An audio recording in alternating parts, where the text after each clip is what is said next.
같이 봉독한 사도행전 10장 9절로 23절에 있는 말씀 가지고 잡아먹으라 하는 제목으로 말씀을 선포합니다.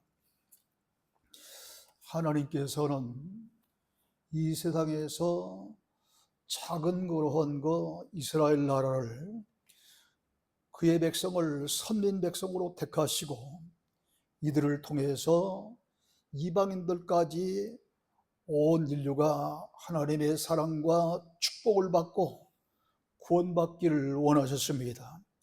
그러나 이스라엘 백성은 이런 하나님의 깊은 뜻을 거역하고 선민의식에 사로잡혀 오히려 이방인들과 높은 장벽을 쌓고 있었습니다.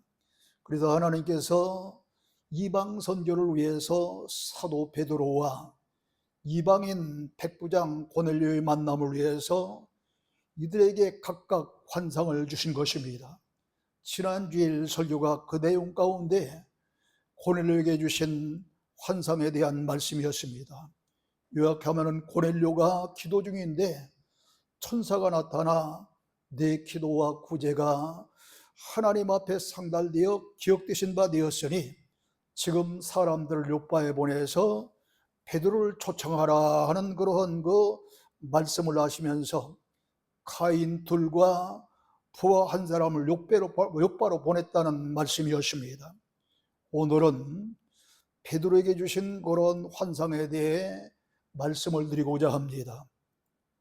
베드로가 이렇게 이방 선교의 주역이 된 것은 처음부터 된 것이 아닙니다.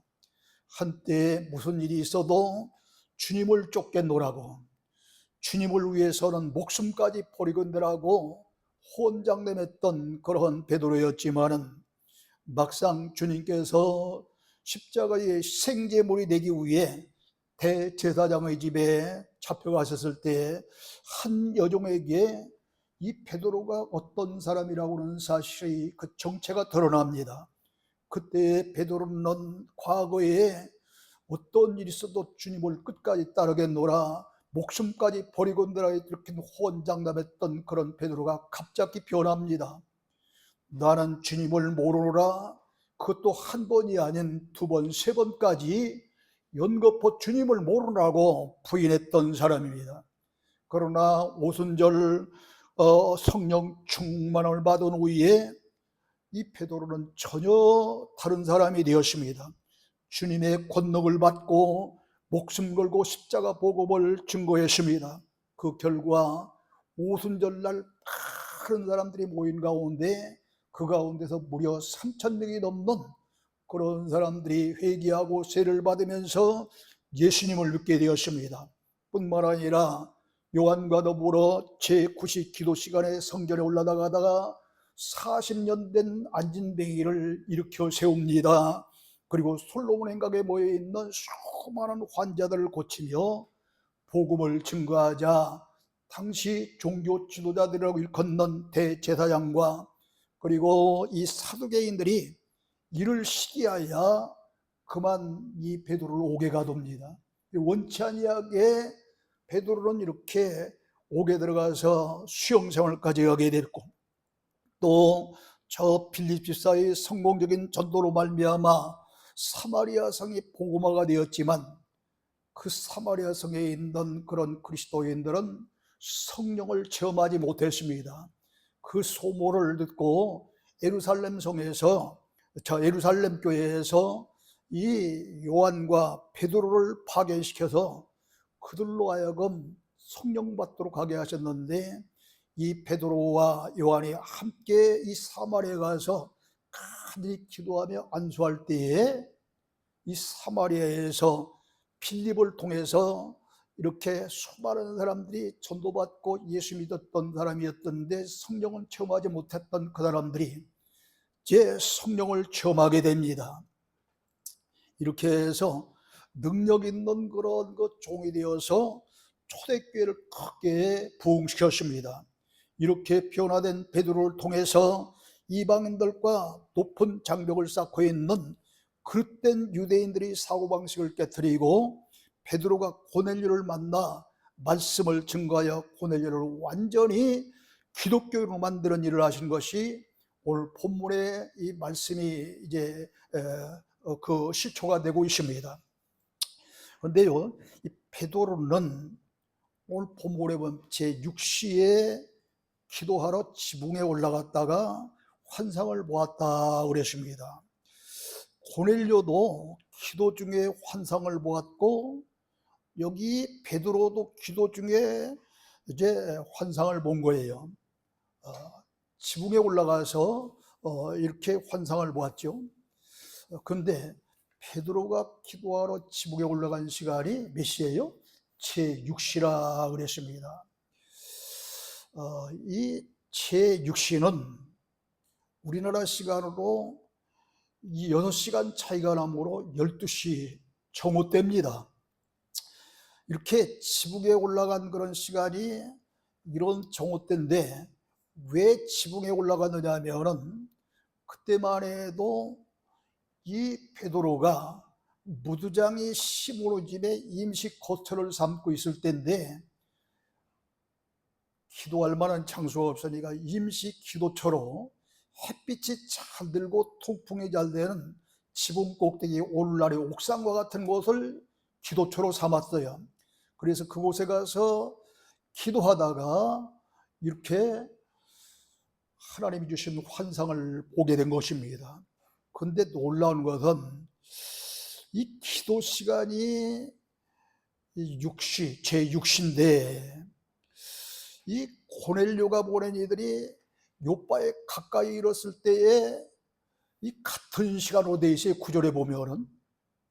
그러므로 하나님께서 고넬료가 베드로를 청하기 위해서 보낸 사람들이 베드로가 머물고 있는 집에 도착한 시간과 베드로가 지붕에 올라가서 기도하기 시작한 시간이 같은 시간인 거예요. 그래서 하나님께서는 이렇게 같은 시간으로 이 두 고넬료가 보낸 사람들과 베드로가 같이 만날 수 있는 시간을 조정하여 다 시간을 맞추신 겁니다. 성경은 하나님이 작정하신 대로, 계획하신 대로 이 모든 사람들이 그 손에 의해서 움직이게 되어 있어요. 그런데 제6시 시장할 때 황홀한 중에 하늘에서 보자기 같은 큰 그릇이 내려오는데 그 속에 짐승들이 들어있었다 그랬어요. 제6시가 우리 시간으로 정오 때 12시라고 한다면 한참 지금 시장기가 들어가는 그런 시간입니다. 왜 시장기가 들어가는 그 시간에 그것으로도 끝나지 음식을 준비 중인데 황홀한 가운데에 비몽사몽간에 하늘물이 활짝 거리면서 그릇이 내려오는데 큰 보자기 같고 네 길을 메어 땅에 들이었는데 그 속에 각종 짐승들과 그 다음에 이 공중에 나는 것들, 기는 것들, 이런 것들이 들어있었다 그랬어요. 여기 내기에 메었다는 이야기는 지구의 사방, 온 세상에 메었다는 이야기이기 때문에 이 보자기 같은 그릇 속에 들어있는 짐승은 이 세상에 살고 있는 짐승들을 이야기하고 있는 것입니다. 근데 그런 짐승들을 보여주면서 짐승과 기는 것과 공중에 나는 것들을 잡아먹으라 그랬는데 어느 때라고요? 시장기가 들어가는 그런 12시경이란 말이죠, 우리 시간으로. 그러니까 이 시장기를 이용해서 더 배고픈 김에 빨리 잡아먹으라는 이야기예요. 지금 마침 그런 시간으로 맞추신 거든. 그런데 13절에서 무슨 소리가 있어요? 베드로야 일어나 잡아먹으라 하니 베드로가 뭐라고 그러냐 하면은 분명히 이렇게 황홀한 중에 이런 환상을 보여주면서 그 환상 가운데 보자기 속에 들어있는 갖가지 그런 짐승들, 기어다니는 것들, 나는 것들을 잡아먹으라고, 그것도 배고픈 그런 시기를 이용해서 이렇게 하나님은 말씀하시는데 베드로가 주여 그럴 수 없나이다. 속되고 깨끗하지 아니하는 것을 내가 결코 먹지 아니하였나이다. 이렇게 거절합니다. 아니 어떻게 감히 천사를 통해서 하나님께서 이처럼 그 보자기 속에 들어있는 각종 짐승들과 또 기는 것들과 공중에 나는 것들을 잡아먹으라고 명령을 하셨는데 베드로가 속되고 깨끗하지 못하니 잡아먹을 수 없다고 이렇게 거절을 할까요? 그런데 13절에 보면 또 이야기를 하는 거예요. 13절에 보면 베드로야 일어나 잡아먹어라 하니까 주여 그럴 수 없나이다.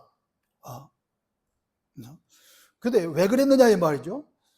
레위기서 11장에 보면은 유대인들은 성결의 율례라고 그런 그 예식을 따라서 짐승들 가운데서도 색임질을 하고 굽이 갈라져 있는, 말은 굽이 안 갈라져 있어요. 말 같은 거는 이 굽이 갈라져 있는 그런 짐승들을 먹고 다른 짐승들은 먹지 말라는 겁니다. 그리고 나는 새들도 날개가 있고 이 날라다니는 것만 먹지 박쥐 같은 그런 걸 날개가 있어서 날라다니지 잘 못하잖아요. 이런 거 먹지 말라는 거예요. 또 그 밖에 부정한 것은 절대로 먹어서는 안 된다는 그런 성결의 율례가 있었습니다.